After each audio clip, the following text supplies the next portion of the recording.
It's my pleasure now to invite my brother, William Samoei Ruto, to come, the party leader of UDA. Congratulations. Thank you very much, the Honorable Prime Minister, and please let's take our seats.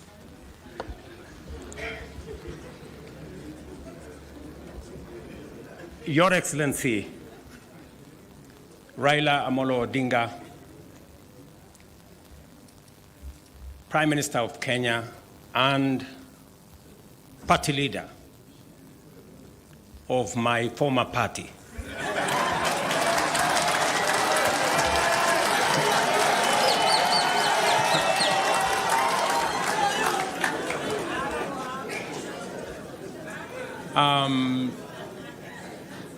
Your Excellency, the Deputy President of the Republic of Kenya, Excellencies, leaders of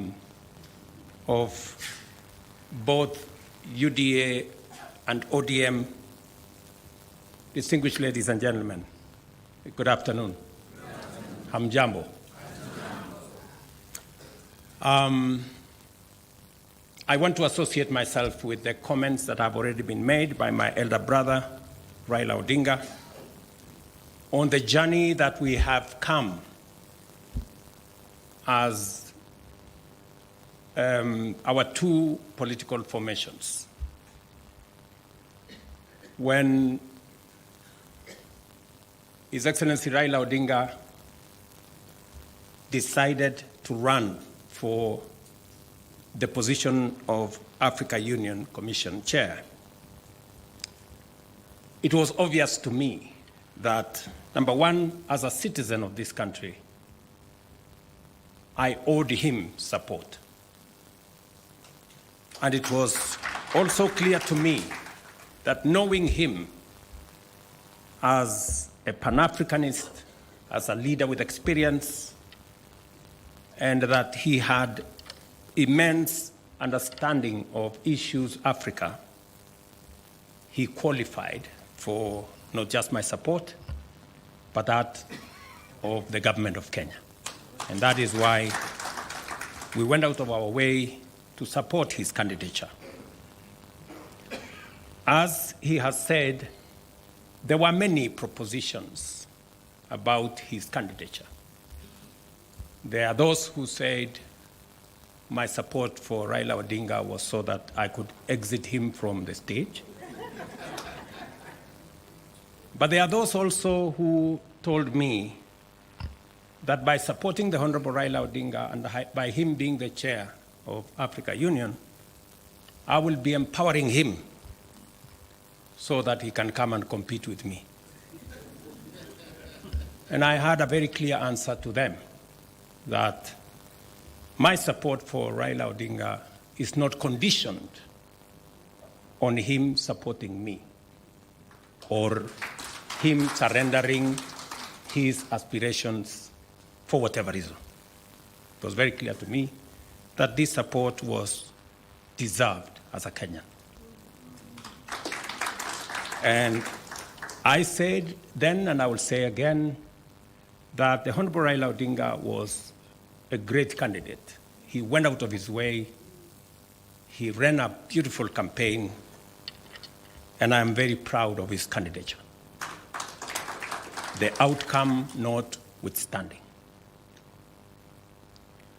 And when he came back, we have been working together in the broad-based arrangement that we have that is inspired not by what is in it for me or him, but how we can close ranks and deal with the issues that affect the people of Kenya. And that brings us to this moment. And I must congratulate the Honorable Raila Odinga and the ODM party for their boldness and courage to take the position for Kenya and for the people of Kenya. That to me is a very bold decision. It's a very courageous decision. It may not be a popular decision, but that does not undermine the fact that it is the right decision to stand with the people of Kenya. And allow me to say that our country is undergoing major shifts across socio-economic and political spheres. Many of these transformations are occurring within the broader context of globalization and unprecedented technological, geopolitical, climatic, and demographic changes, creating an atmosphere of immense pressure, formidable challenges, and even an existential crisis. Never before have Kenyans expressed such a deep and widespread yearning for positive change and political, economic, and socio-economic transformation that leaves nobody, no community, no region, no religion behind. The expectation for fundamental progress is unanimous, consistent, intense, and universal across the nation. There is no one part of Kenya that does not yearn for progress and transformation.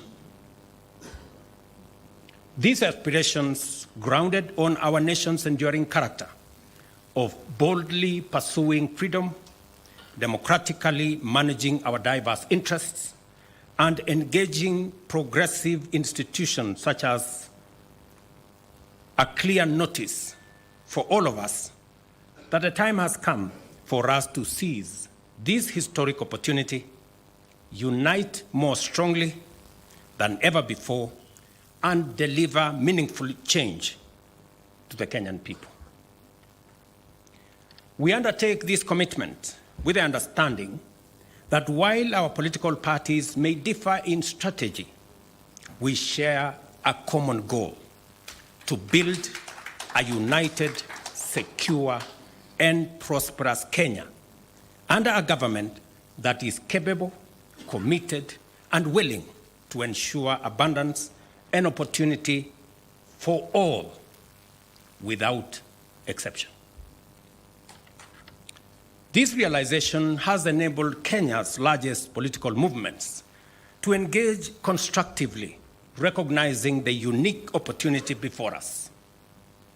As leaders and as a generation of citizens, we must embark on a bold and radical path of national transformation, confronting and resolving the fundamental issues that have shaped every national crisis since independence. And we have had an able listing of what this is.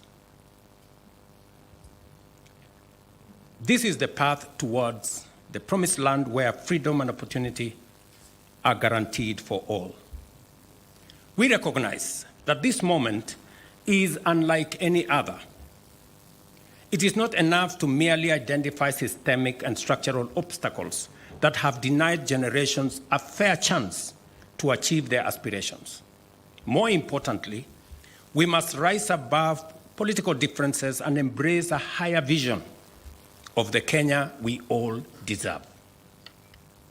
Understanding, therefore, that jobs, wealth, enterprise opportunities, and social services must be provided within an environment that is free, open, democratic, and competitive, we move forward with a shared commitment that is not only doing the right thing for our nation, but also to ensuring they are done right. We, the leaders of UDA, Kenya Kwanza, and ODM, commit to implementing the Nadco report to address key national issues, including the cost of living, youth unemployment, and gender inclusion. We also pledge to foster inclusivity in governance and development, protect and strengthen devolution, invest in creating opportunities for the youth, uphold integrity in leadership, and safeguard the right to peaceful assembly. We will raise and manage national resources responsibly to reduce our debt burden by ensuring transparency, responsible borrowing, and an audit of past debts. To realize and to know what has been borrowed, for what purpose, and how is it going to be paid. I attempted to set up this audit. It didn't work. I am confident that under this broad formation, we will now be able to audit our debts. This moment is not about William Ruto or Raila Odinga. This agreement, this memorandum of understanding, is not about sharing positions or winning elections.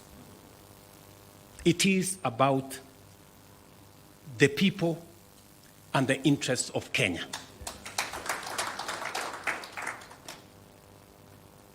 That is what is significant. To me, the interests of this great nation. We have talked about Kenya of potential for far too long. It is now time that we close ranks as leaders, because this nation can succeed. We have what it takes to be a great nation. But we haven't made the steps and the decisions that would make this nation great, because we have always been making politically correct decisions. We need to make decisions that are correct as far as the interests of the people of Kenya are concerned. I must congratulate His Excellency, the Right Honorable Prime Minister Raila Odinga, and the courage he has to make difficult decisions. Not many leaders can make the kind of decisions the Right Honorable Raila Odinga can make. Very few people can put the interests of the nation and the interests of the people above or ahead of their own personal interests. I say that without fear of any contradiction, because I know the kind of difficulty my elder brother has got to go through in getting us to this position. And my brother Raila Odinga, history is going to charge you fairly for what you have done for this nation.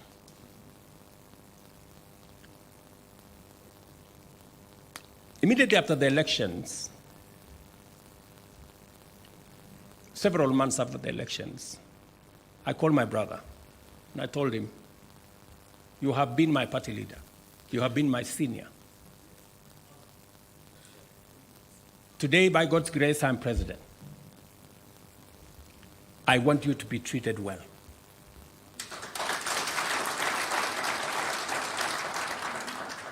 And I will do whatever it takes to make sure that you have respect in Kenya." And I am not doing this so that for any other reason that is selfish to me. I am doing this because I'm a younger person. You are an elder as far as I'm concerned, by age. And the contribution you have made to this Kenya deserves respect and deserves support. And that is the relationship I have built with the Honorable Raila Odinga. And I am very clear in my mind that going into the future, it will take more than Raila Odinga and myself. It will take every one of us to pull this country together and to achieve the things that will change Kenya for the better. Let me say this, that equally we will fight corruption decisively, eliminate public resource wastage, and uphold the rule of law and constitutionalism, ensuring that government officials respect judicial decisions and protect the rights of all citizens. Our collective goal is a just, equitable, and prosperous Kenya for all of us. Thank you very much to all of you. May God bless our great country, Kenya. Asanteni sana. Another round of applause for the principals, please. As I seek your indulgence, Your Excellencies, for a quick photo opportunity. If we can kindly just move the tables, if you'll just give us a minute to move the tables, we'll have a quick photo opportunity. Starting with the two principals.